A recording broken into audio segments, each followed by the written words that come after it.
Asante sana Mheshimiwa Waziri.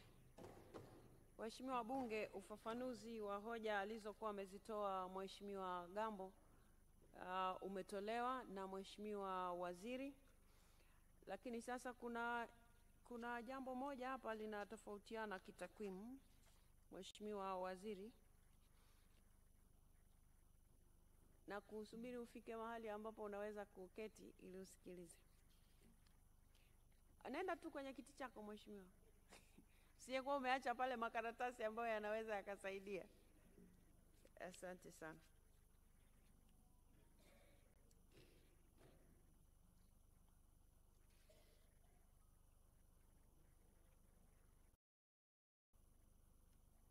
Asante sana.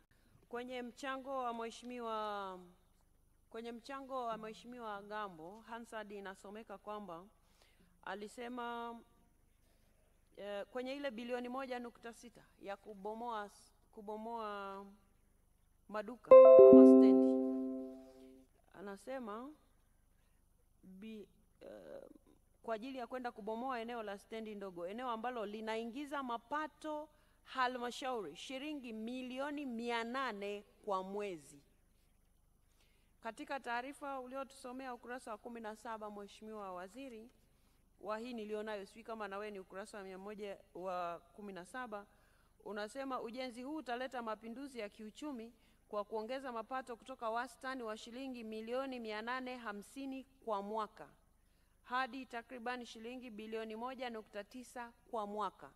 Hii milioni 850 ni kwa mwezi, ambayo itakuwa inashabihiana na ya Mheshimiwa Gambo ya 800, au hii ya kwako ni kwa mwaka, lakini yeye alisema kwa mwezi. Nataka tu kujua hapo ni 800 kwa mwezi au 800 kwa mwaka. Mheshimiwa Waziri. Mheshimiwa Spika, kauli yangu ndio kauli halisi, na kwa kuwa Mheshimiwa mbunge yeye ameonyesha kwamba kuna milioni 850 kwa mwezi, pengine anaweza kuwa na ushahidi kwa hili. Sawa, mimi nataka tu hili eneo ili taarifa zetu zikae sawa sawa. Mheshimiwa Gambo, ni milioni 800 kwa mwaka, kwamba ulimi uliteleza ulivyosema kwa mwezi, au ni milioni 800 kwa mwezi? Siku ile nilitamka kwa mwezi.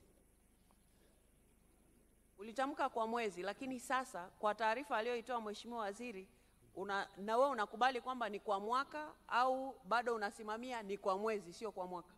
Sasa Mheshimiwa Spika, pale kuna vibanda zaidi ya 300, karibia 400, na kila kibanda kinalipa zaidi ya 200,000 kwa mwezi. Haya, hebu tufanye hiyo hesabu. Jamani, tufanye faster. Vibanda vingapi Mheshimiwa Gambo? Vinavyokadiriwa kufikia Fanya tu kadirio tutajua. 300? Kati ya 360 mpaka 400. Aya, fanya 360 mara 200,000 ni ngapi? Vibanda 400 ni milioni 80. Mheshimiwa Wamomba, mtaalamu wa hesabu. Nimeweka maximum yake, amesema vibanda 400. Ukiweka 400 mara 200,000 ni milioni 80. Milioni 80 na sio milioni 800. Inafika milioni 80. Inakuwa milioni 80. Ukiweka vibanda 360 mara 200,000 ni milioni 72. Haya, Mheshimiwa Gambo. Manake sasa ni kwa mwaka. Ukiangalia kwa makadirio ya 200,000 mpaka 250,000. Sawa, kwa hivyo wewe ulisema milioni 800 kwa mwezi. Sasa tunachukua taarifa ya Mheshimiwa Waziri kwamba ni kwa mwaka. Ni sawa sawa? Mheshimiwa Spika, naona umesimama. Mheshimiwa Spika, kwa mwezi ni milioni 74 kwa mujibu wa taarifa ya mapato ya mkurugenzi wa jiji la Arusha. Sawa, asante sana.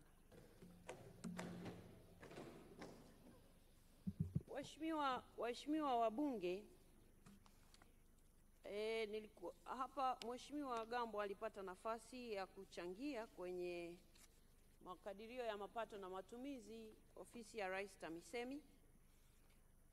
Akatoa takwimu nyingi hapa. Sehemu ya hizo takwimu ndo hizi ambazo Mheshimiwa Waziri amezieleza hapa kwa kirefu, na pia kuanzia jana nimeletewa Hansard wakati tuko kwenye kamati ya matumizi, yakatajwa hapo mabilioni tena.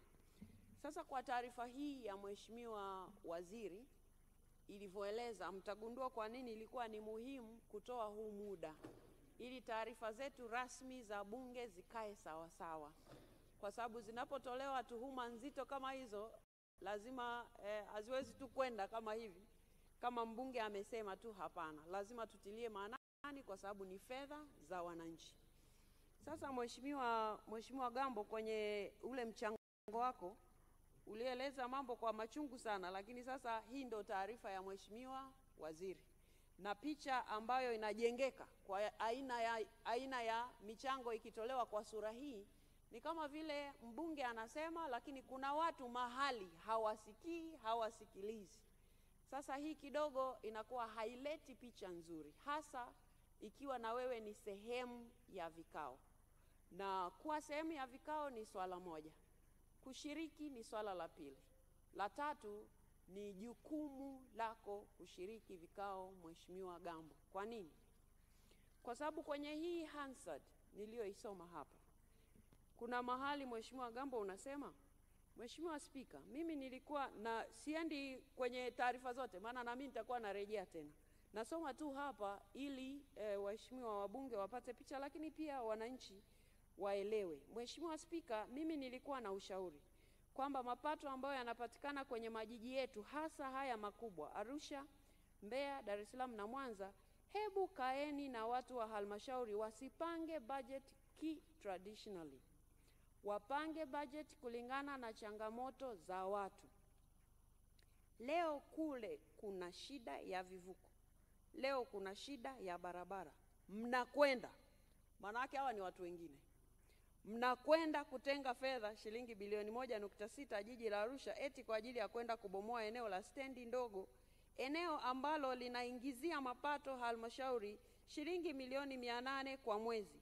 Leo mnakwenda kubomoa eti mjenge. Sasa haya maneno yanaashiria, yani wewe uko pembeni, ni watu wengine ndio wanafanya hii kazi. Sasa Mheshimiwa Gambo, maneno kama haya ni dhahiri, mimi huwa napitia huko kwenye mitandao. Hata mimi yale maamuzi niliyoyatoa nimesoma huko, inaonekana kama kuna jambo hivi linafichwa linafanywa nini. Sasa tuhuma za namna hii hazipendezi ikiwa zinaelekezwa mahali ambapo hakuna uthibitisho. Milioni 800 zimetajwa kwa mwezi, kumbe ni kwa mwaka. Mabilioni haya yanayotajwa, kumbe taarifa zipo, ni mfumo wa NeST ulikosea vipimo, ukaweka vipimo sawa sawa.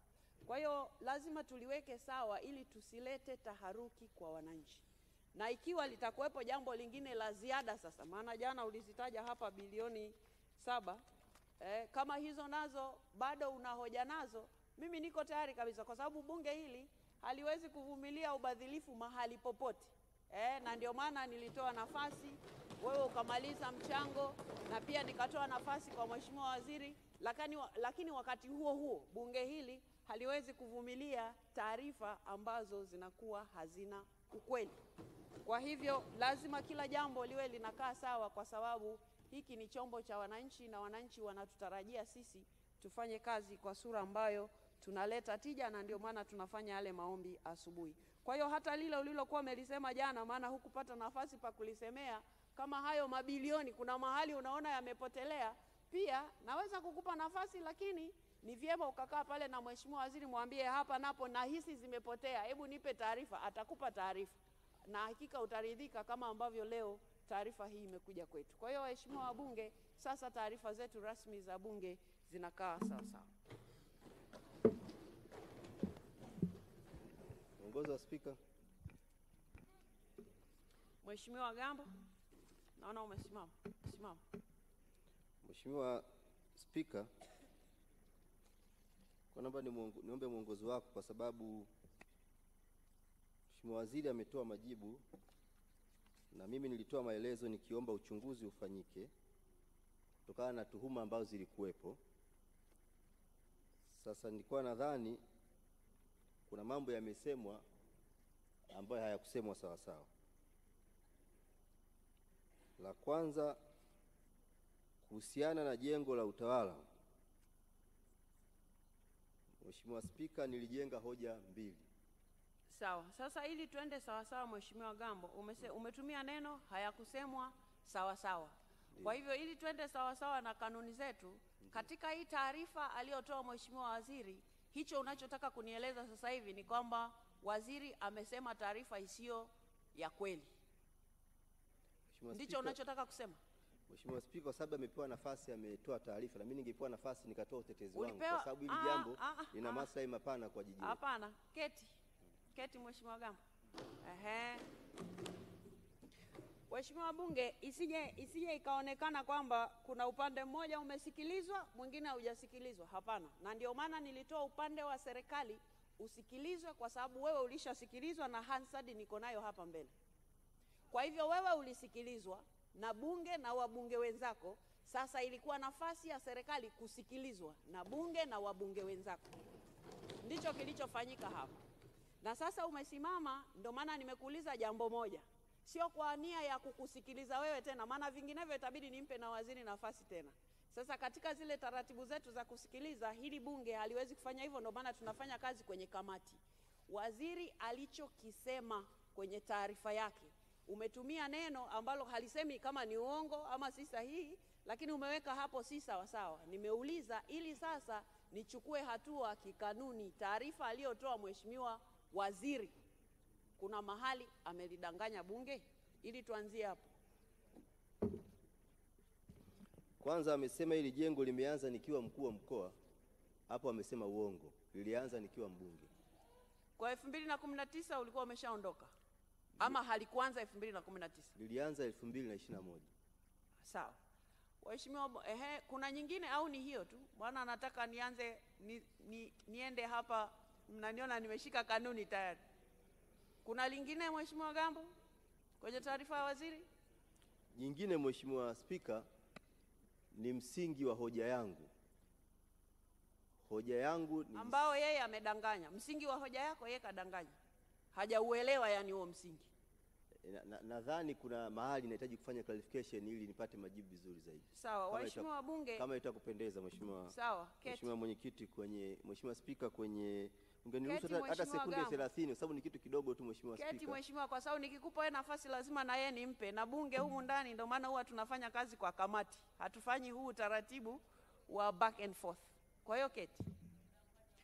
Waheshimiwa wabunge, jambo hili kwa sababu kama nilivyosema, Mheshimiwa mbunge alipata nafasi ya kusikilizwa mchango wake na alisikilizwa mpaka mwisho.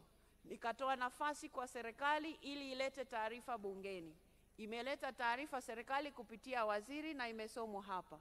Mheshimiwa Gambo, inaonekana kwenye ile taarifa iliyosomwa na serikali, yeye anasema waziri amedanganya kwenye taarifa yake. Kwa hivyo jambo hili, kwa sababu mimi sina uwezo sasa hapa wa kuanza kufuatilia kila mmoja, nalipeleka kwenye kamati yetu ya kudumu ya bunge ya maadili, kule wataenda kusikilizwa. Sawa. Kwa hivyo kamati yetu ya haki, maadili na madaraka ya bunge itaanza kazi mara moja, na leo ngoja niangalie vizuri. Leo ni tarehe ngapi jamani? Leo tarehe 23. Kazi hii ifanyike, wiki ijayo watapewa nafasi ya kuleta hiyo taarifa hapa bungeni. Na mnazijua kanuni zetu vizuri kwa sababu ndo tuko mwishoni sasa hivi. Kwa hiyo hamna mtu atakuwa hazijui hizi kanuni. Kwa hivyo kamati yetu itawasikiliza, alafu itakuja ituambie nani muongo hapa ndani, na kisha hatua zitachukuliwa baada ya hapo. Asante sana. Mwongozo Mheshimiwa Spika. Baada ya kusema hayo, Mheshimiwa Gambo, naona umesimama. Hii itakuwa ni mara ya mwisho kusimama. Sawa. Mheshimiwa Spika, mimi naona kama sijatendewa haki kwa sababu unalijua jina la kamati ile nilikokutuma. Ngoja, unalijua jina la kamati nilikokutuma linaitwaje? Naijua Mheshimiwa Spika. Na inaitwaje ile kamati? Ya maadili. Sibishani na wewe Mheshimiwa Spika. Maadili pekee, inaitwaje ile kamati? Maadili, haki. Sasa ukisema sijakutendea haki, kule ninako kupeleka ni ili ukafanywe nini Mheshimiwa Gambo? Sawa Mheshimiwa Spika. Nashukuru Mheshimiwa Spika. Kule ninako kupeleka ni ili ukafanywe nini? Si ili usikilizwe haya yote unayotaka nikusikilize mimi hapa ndani tukiwa watu wote tunakusikiliza. Bunge linafanya kazi kupitia kamati.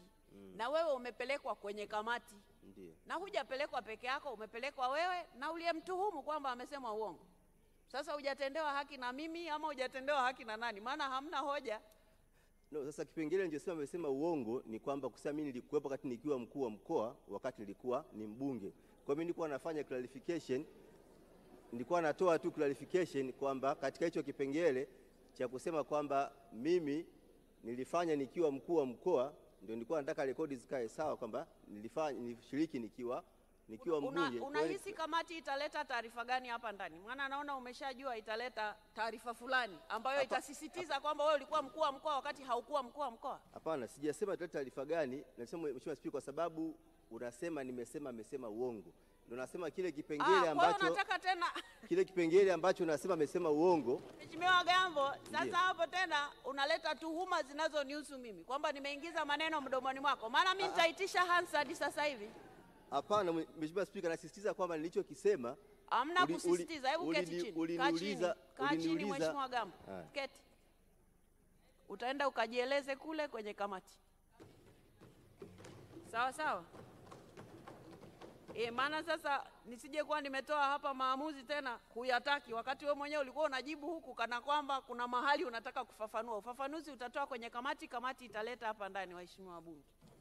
Tumeelewana eh? Ndio utaratibu. Bunge letu linafanya kazi kwenye kamati. Haya, baada ya kusema hayo, katibu.